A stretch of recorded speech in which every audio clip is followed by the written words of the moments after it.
Assalamualaikum warahmatullahi wabarakatuh. Nepangkeun nami abdi Fadli, kelas genep B. Dinten ieu abdi bade ngadongeng carita pondok anu judulna Liburan ka Ciwidey. Liburan minggu kamari abdi sakulawargi angkat ka Ciwidey. Abdi sareng rombongan angkat nganggo mobil. Sarinehna di ditu bapak abdi sareng sanesna beberes tempat kanggo ngadirikeun tenda kanggo masak-masakan. Saatos beres masak teras taruang sadayana. Saatos beres taruang, mama sareng ibu anu sanesna ngawarasu wadah ka walungan anu dilobakeun tempat perkemahan. Teras we diwarasu. Di tengah eta aya kajadian nyaeta wadah anu diwasu teh aya nu palit. Ku abdi diudang ka hilir walungan, dugi ka 3 jebur nyandak wadah eta teh.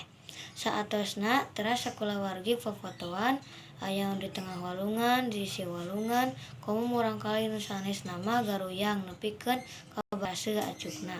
Teu karaos waktu atos sonten deui. Teras abdi siap-siap aruih.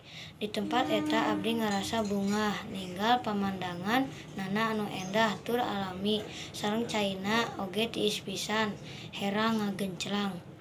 Sakitu bae carita pondok ti abdi. Wassalamualaikum warahmatullahi wabarakatuh.